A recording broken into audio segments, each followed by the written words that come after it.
Hi friends, కొర్ర పాయసం ఎలా చేయాలో చూసేద్దామా రండి. ముందుగా కొర్రలు తీసుకొని ఒక గిన్నెలో పోసుకుందాం. ఇప్పుడు మనం తీసుకున్న వాటిని బాగా వాష్ చేసుకుందాం. వాష్ చేసుకున్నాక ఒక 2 hours నానబెట్టుకుందాం. అలానే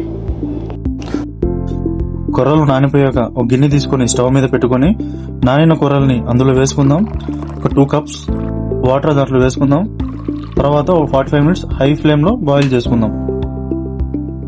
అవి బాయిల్ అయ్యేలోపు మనం డ్రై ఫ్రూట్స్ ని ఫ్రై చేసుకుందాం.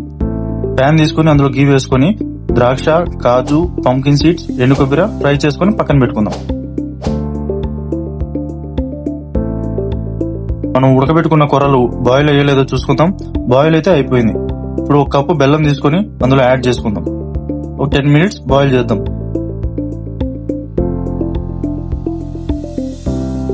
ఈలోపు మనం ఒక ప్యాన్ తీసుకొని అందులో 500 ml ఆఫ్ మిల్క్ బాయిల్ చేసుకుందాం.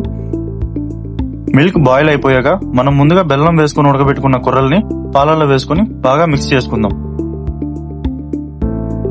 2 spoons ఆఫ్ గీ వేసుకొని బాగా మిక్స్ చేసి ఒక 10 minutes లో ఫ్లేమ్ లో బాయిల్ చేసుకుందాం. మనం ముందుగా రెడీ చేసుకున్న డ్రై ఫ్రూట్స్ ని అందులో వేసుకుంటే మన కొర్ర పాయసం రెడీ. మనం రెడీ చేసుకున్న పాయసాన్ని కప్పులోకి తీసుకొని టేస్ట్ చేసేద్దామా? టేస్ట్ అయితే సూపర్ వచ్చింది ఫ్రెండ్స్. ట్రై చేయండి, రుచి చెప్పండి.